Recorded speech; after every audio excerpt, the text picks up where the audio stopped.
Ibu, saudara-saudari semua yang dikasihi Kristus, Salam.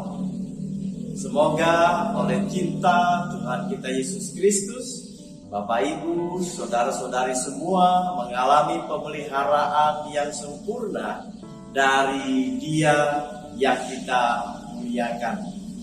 Paulus dan Silas yang melek akan hak kewarganegaraannya akan menjadi poin renungan kita hari ini yang didasarkan atas firman Tuhan dari kitab Kisah Para Rasul pasal 16 ayat 35 sampai ayat yang ke-40 yang berbunyi, setelah hari siang, pembesar-pembesar kota menyuruh pejabat-pejabat kota pergi kepada kepala penjara dengan pesan, lepaskanlah kedua orang itu.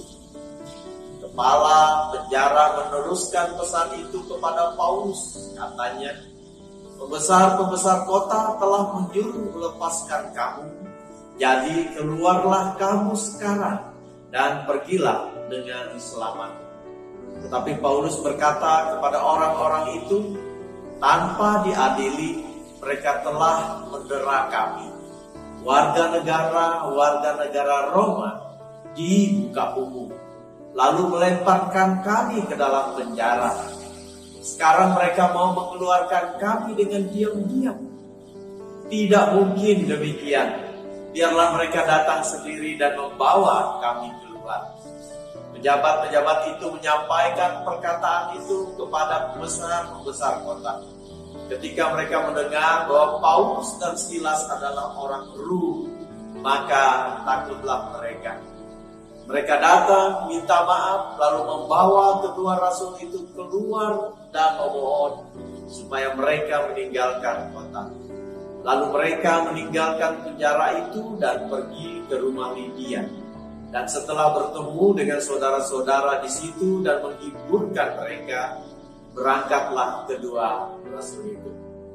Demikianlah firman Tuhan. Yesus bersabda, yang berbahagia ialah mereka yang mendengarkan firman Tuhan dan yang memeliharanya dalam kehidupannya. Saudara-saudari yang terkasih, di dunia ini banyak orang yang mendapatkan perlakuan yang tidak adil. Orang yang tidak bersalah pun dipersalahkan, dihukum, dan hak-haknya diabaikan. Pengalaman Paulus dan Silas dalam nas hari ini adalah penggalan duka akibat dikorbankan oleh orang-orang yang berpengaruh dalam masyarakat dan para pembesar serta pejabat kota Filipi. Tanpa lewat peradilan, mereka disiksa dan dihukum. Sungguh suatu yang sangat kelewatan.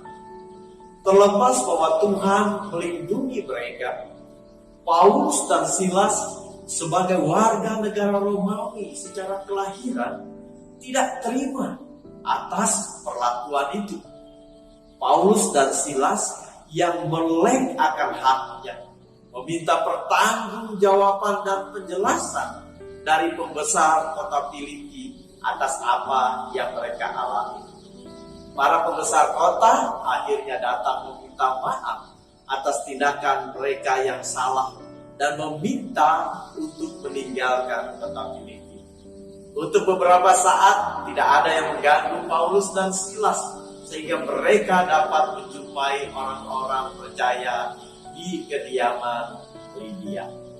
Saudara-saudari terkasih, Tuhan memang memimpin kehidupan orang-orang percaya. Itu sangat jelas.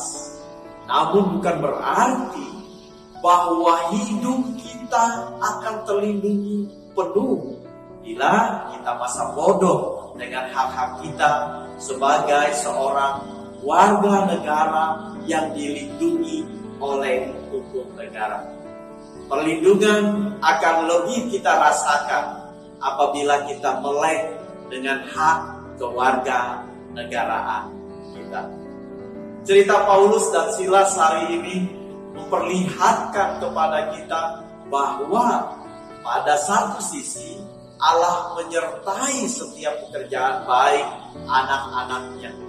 Dan pada sisi lain mengajarkan agar kita secara aktif juga memperjuangkan segala hak kewarganegaraan kita yang diberikan oleh negara. Kita harus melek atau sadar bahwa negara menjamin hak warga negaranya untuk dilindungi, mengekspresikan diri, memperoleh kesejahteraan, keadilan, dan lain sebagainya. Kesadaran ini sangat membantu menguatkan fondasi kebangsaan dan mengikis praktik-praktik oknum yang mencari keuntungan dari ketidaktahuan warga negara lainnya. Jangan membiarkan ketidakadilan dan ketidakbenaran merusak seni-seni hidup dan kebangsaan kita. Ketahuilah, Tuhan juga melindungi dan memberkati kita melalui negara yang melindungi hak-hak warga negaranya. Berjuanglah untuk hak-hak kita. Tunaikan juga apa yang menjadi kewajiban kita. Tuhan pasti memberkati kita semua. Amin. Mari kita berdoa. Tuhan, pimpinlah dan berkatilah seluruh aktivitas kami hari ini. Jauhkan kami dari berlaku tidak adil dan jadikan kami berkah bagi negara tercinta ini. Beri kami sukacita, kekuatan, kesehatan, dan rezeki. Tolong pulihkan saudara kami yang sakit, kuatkan dan beri jalan keluar dalam setiap pergumulan kami. Berkati setiap rumah tangga dan keluarga kami, baik yang jauh maupun yang dekat. Berkati anak-anak kami yang bertumbuh, yang studi untuk kelulusan dan kenaikan kelas atau semester, serta untuk mendapatkan pekerjaan. Jadikan kami semua anak-anak yang setia selamanya. Dalam Kristus Yesus kami berdoa. Amin. Salam.